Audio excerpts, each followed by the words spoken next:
Сәлеметсіздер ме оқушылар? Бүгін Қазақстан тарих пәнінен өтетін сабақтың тақырыбы орта ғасырлық саяхатшылардың Қазақстан жайлы мәліметтері. Дәптерімізді ашып, бүгінгі сабақтың тақырыбын жазып аламыз. Зерттеу сұрағы: орта ғасырлық саяхатшылар Қазақстанды қалай сипаттайды? Сабақтың мақсаты: орта ғасырларда қазақ жерін зерттеген саяхатшылардың қазақтардың тұрмыс тіршілігі, салт дәстүрі, шаруашылығы туралы деректері, қазақтардың қолданбалы өнердегі жетістіктерін сипаттау. Өткен сабақтан сіздер не білесіздер? Тарихи, философиялық және әдеби шығармалар мазмұны, олардың негізгі идеясы, ислам дінінің сәулет өнеріне әсері, күй, аңыз, шежіре, эпостық жырлардың тарихи маңызы.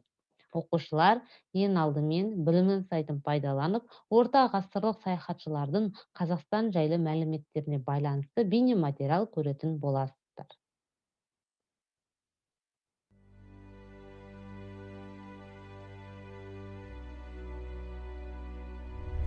Батудың Еуропаға жасаған жорығынан кейін батыс еуропалықтарды Шыңғыс хан империясы қызықтыра бастады.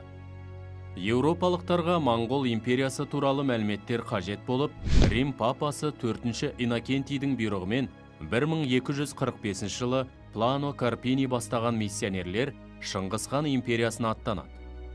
Олардың негізгі мақсаты империя туралы мағлұмат жинау және христиан дінін уағыздау еді. Карпини Еділ өзені бойындағы Бату ханның ордасына соғып, одан ары Хорезм, Жетісу және Тарбағатай арқылы Моңғолиядағы ұлы Шыңғыс ханның ордасына жетеді. Саяхатшылар Қарақорымда 4 айға жуық уақыт болып, Күйік ханның таққа отыру салтанатына қатысады.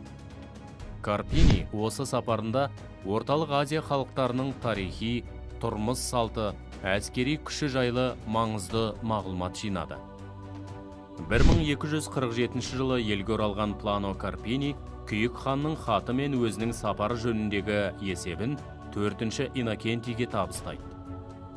Ол латынша жазылған тарихи шығармалар деп аталатын еңбегінде Сырдарияның жазығындағы Отырар, Сауран, Баршынкент, Янгикент, Жент, Ашнас қалалары туралы құнды деректер көрсеткен.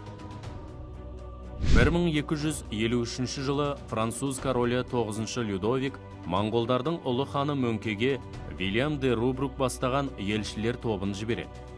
Бұл елшіліктің мақсаты христиан дінін уағыздау, сондай-ақ ұлы хан мен ислам дінін ұстанған елдерге қарсы одақ құру жолын қарастыру болды.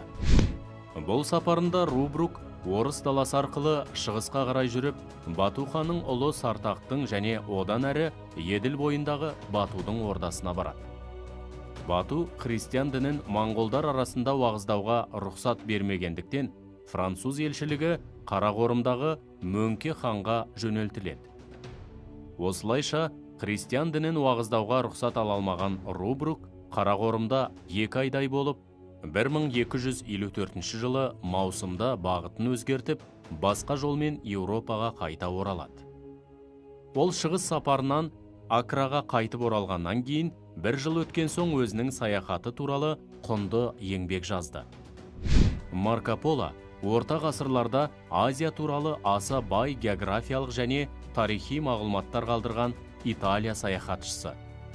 Ол 1271-1275 жылдары әкесі Никола мен ағасы Матеоға еріп Қытай еліне саяхат жасайды.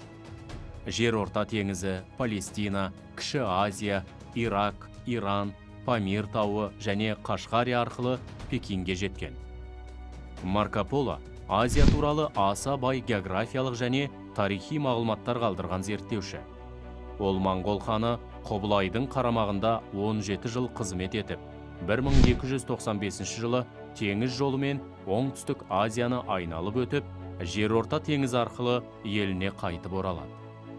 Марко Полоның әлемнің ғажайыптары атты еңбегі Азия картасын жасауға негіз болды. Сондай-ақ Марко Полоның жазбаларынан 10-15-16 ғасырларда Испан және Португал экспедициясын ұйымдастырушылар көп мәлімет алды. Соның бірі Азия құрлығы батыстан шығысқа қарай созылып жатқанын және теңіз жолдарының бағыттары туралы білді. Оқушылар бейнематериалды көріп аяқтадық. Ал енді қысқаша конспектті оқыңыздар.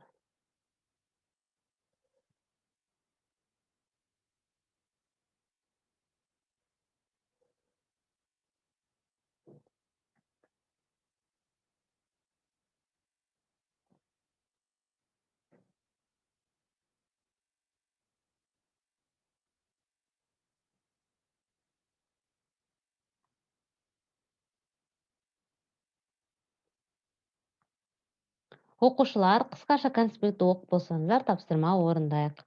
Бірінші тапсырма: төменде берілген тарихи мәліметтердің авторларын табыңыздар.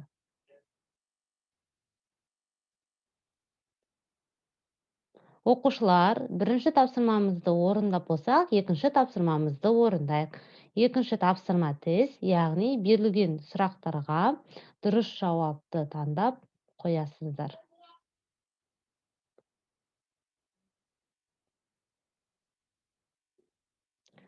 Оқушылар, тапсырмаларды орындап болсаңыздар, бүгінгі біздің сабақ аяқталды. Сау болыңыздар.